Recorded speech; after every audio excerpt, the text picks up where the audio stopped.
Hey everybody, Lex DeVille here, back for another lesson. This one we're talking about how most people write proposals the wrong way. So we mentioned this in the previous lesson. We talked a little bit about the templated proposals. We're not cloning sheep here. We're not cloning proposals. You're not going to copy paste. There's no copy paste jobs. Why? Because that doesn't work. And it doesn't work because, like we described before, you're sending a communication that is intended to establish a relationship. If you are the president of the United States and you want to contact the president of another country, you're not just going to send a spam message to that other president. You're going to pick up the phone, you're going to reach out to them, and you're going to say certain things that are going to let them know that you want to talk to them man to man, woman to woman, business to business, president to president, so that you establish a relationship. But templates don't allow you to do that very well, and this is the same reason. Look, think about all of the emails you've ever gotten, all of the spam emails you've ever gotten. If you're a business owner, if you have a website, you've probably received a million of these spam messages saying, hey, let me design your website. Hey, we want to do your graphic design. We're offering logo design today. We're offering copywriting. They say all these things, and you ignore them. You trash them. You don't even read the first sentence. You probably don't even open them. Sometimes you blacklist them, and you go out of your way to report them to the FCC, and so that you'll stop getting those messages. That's not what we want here, and that's why templates don't work. So some people have okay results with templates when they've niched down, they've gotten very narrow with their messaging, and there are ways you can make templates work a little bit better, but overall, my experience with templates has been that they don't work very well. The templated experiences other people have had that they've talked to me about has been that they work terribly. They send out a lot of templates and they just don't get responses. And there's another problem with the templates, that is, if you send out one too many templates in too short a time period and you don't get a response, Upwork will suspend you. They will either A, suspend you, or they will B, permanently ban you from their platform. Both of those are not good things, because if you're suspended or you're banned, you cannot make money on their platform. So that's another pitfall of writing templated proposals. So I don't know why people do this. They keep doing it. It's not getting results. You know the definition of insanity. We've all heard it before. It's doing the same thing and expecting different results, but you're not going to get those. So you have to change something. So templated proposals is the first thing people do that doesn't really get results. And why are we sending template proposals? Well, when you get to the underlying issue, it's a mindset issue, which we'll talk about mindset here shortly. We talked about it in my first freelance course, but we'll talk about it here too. It's a mindset issue. It comes down to people wanting to take the easy way out. They're looking for an event rather than the process. The process would be spending time to understand this individual client and crafting a custom tailored proposal, whereas the event-focused people are looking at, hey, I wrote this proposal, it tells the stuff about me they would need to know, here you go. And then they get this feeling like, I deserve to get a response. They feel like they deserve a response from the client, and then they're surprised when they don't get it, and that really upsets them. They don't understand what they're doing wrong. They've sent out this proposal that says, look, I'm clearly qualified for this gig. Why am I not getting responses? I deserve it. I've been through some college. I've worked at this place and this place. That's not going to work though.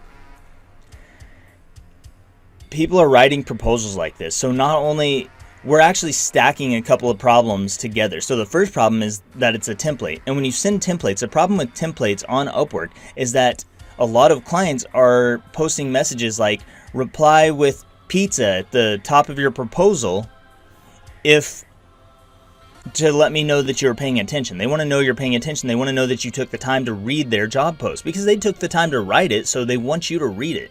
If you just send a template, you're going to miss that. You're not going to have that in your proposal, and they're just going to trash your proposal immediately.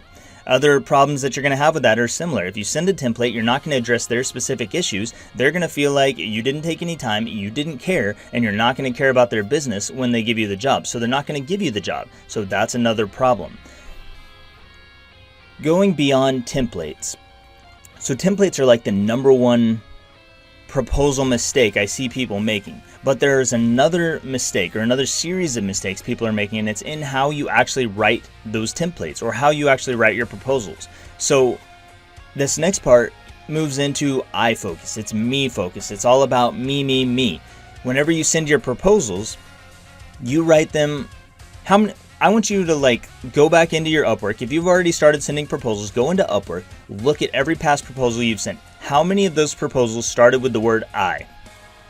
Tell me that. If you can find any in there that don't start with I, let me know. And I'm not talking about your greeting. I'm not talking about the hi there, hey there stuff, dear client, whatever. I'm talking about the first sentence of your proposal. It starts with, I am a digital marketing expert. I have 20 years of experience.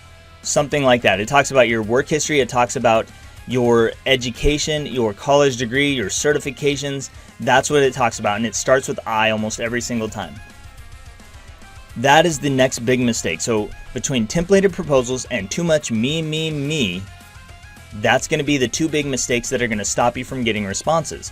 And then that third one is just your education and experience, putting too much focus on that when that's not what clients care about. They don't care about that at all. That's a credibility marker, but it's not something they're going to care about at the beginning of your proposal. So if you are struggling to get proposal responses, even before you go through the rest of this course, you can fix 99% of your proposal response problems just by, one, writing a custom tailored proposal for every single gig. Even though it's going to take more time, even though it's going to take more effort, that's part of the process. Write a custom tailored proposal for every gig, no templates. And then two, stop talking about your work history, your education. Stop putting the word I at the beginning of your proposal. Start it any other way. I don't care how you start it. You don't have to start with the word you. I like to start with the word you a lot of the time. I think it's good to start with you. You need this, but start with any other thing other than the word I, and you will see an increase in your responses to your proposals. I promise you that.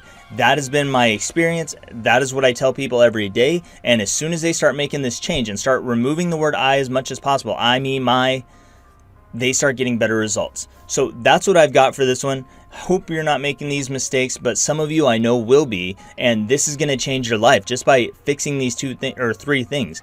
Stop the templates. Stop using I so much, and stop talking about your education and work history. Nobody cares about that stuff. We'll get into what they do care about in another lesson coming up shortly, and then we'll also talk about the mindset you need going into this that is going to help you succeed. That's all I've got for this one, and I will see you in the next lesson.